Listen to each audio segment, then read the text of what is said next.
I've been dealing with ankle pain for the past 8 years, and this is how I'm going to fix it.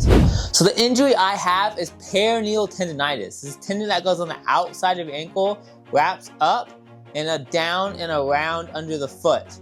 This injury was caused by me doing lots of jump training, jumping a lot, like box jumps and jumping over hurdles, and hill training. And I had never strengthened this area, so it got injured, did physical therapy, got MRIs, got all this stuff done, and they said just rest, recover, and let it heal.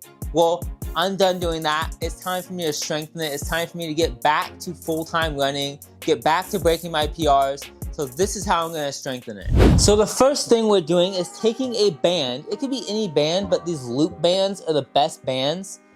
Get something maybe light at first. I'm using like a heavy resistance one. This one's not, it doesn't feel that heavy compared to like other heavy resistance ones. And all you're gonna do is we're gonna hold out like this, squeeze my feet outward, and hold for 30 to 45 seconds. And we're doing 3 sets of this. So I'm not gonna show all 3 sets, but you're just gonna hold this, and you're doing an isometric hold. Isometrics are great because you're not moving in motion. And so if you have a lot of pain, this is a great warm-up. And if you have a lot of pain in certain areas, like especially your low back or other areas, isometrics are a great way just to start out with for the first couple weeks, just doing isometrics, just kind of build up a little bit of that strength, a little bit of that blood flow into the area, and then start adding in reps. I've already been doing isometrics for the past like month, so I was like, you know what, let's start throwing in some other stuff, which is what we're gonna do next. So the next movement we're gonna do is we're gonna take 2 bands here. I want it to be kind of heavier resistance because that's not too much resistance. You're gonna put your feet about shoulder width apart, and you're gonna turn them outward. If you can see, I'm turning my feet outward and going back slow. And we want to do 12 to 20 repetitions here. That's what ChatGPT said. I think that you could do more repetitions or less. I think just go till you're pretty much fatigued. You don't need to go to exactly failure, but just go where you're kind of fatigued and you're really working the tendon a little bit. You're not supposed to go to exactly failure because a tendon, it's not a muscle. But you want to go and really work it out and build some stability. And you're going to do 3 to 5 sets of this for 12 to 20 reps. And that's basically it. You're going to do that, work on that, and I'm going to be working on this. And I'm going to be doing all these exercises 5 days a week. Next is 2 types of calf raises. So the first type of calf raise is just putting your feet out like this from the wall, putting your hands on the wall and just going up. Just a straight leg calf raise. And we're gonna start out doing 1 set of 20 to 25 repetitions, just warming up the calves. And then once my calves are warmed up, we're gonna be doing 2 sets of single leg, trying to do 20 on each leg. So we'll do 20 of these. And then we're gonna switch legs.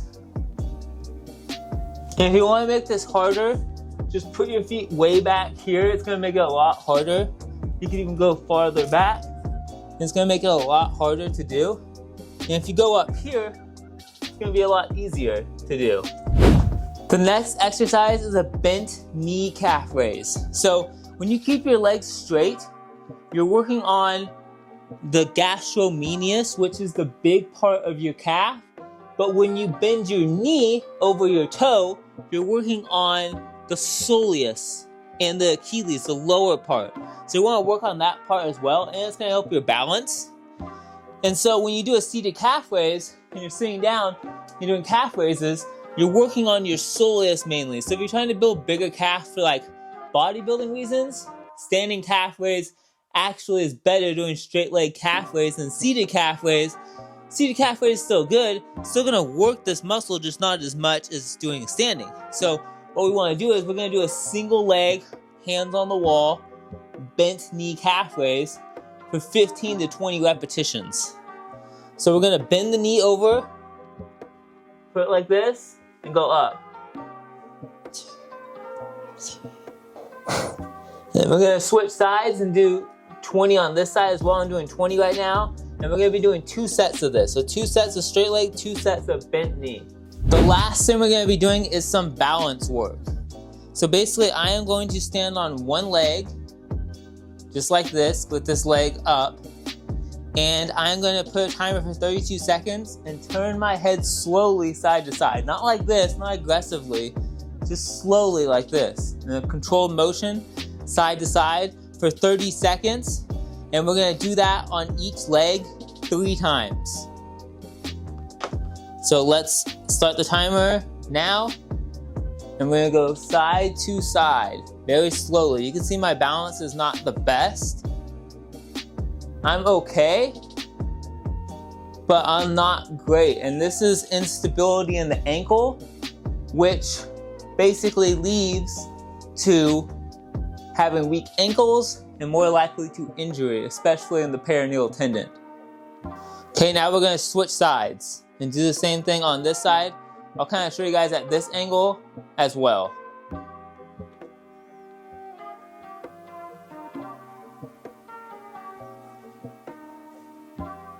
So I'm going to be doing this on top of my other training. So I'm going to be running a couple times a week just to kind of keep my running and keep my fitness. Do rowing a couple times a week, keep that up. Do a little bit of bodybuilding, a little bit of CrossFit, kind of all together, and do a little bit of each thing. And then as my ankle gets stronger, I'm going to start doing more races and start doing more things. You guys probably saw my last 5K race. I did very well. And I feel like I was in pretty good shape and I haven't had too many ankle problems. But if I start doing hills or any jump training or anything else and just any long runs, it causes me problems. If I run 3 miles or I run like 2.5 miles or whatever, it's not too bad. But when I start running that 5+ miles, that's when it starts hurting more.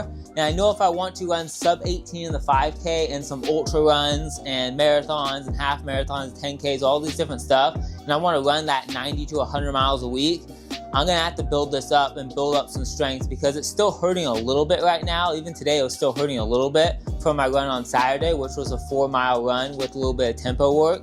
And so I need to be able to build up some strength in that so it doesn't hurt me long term.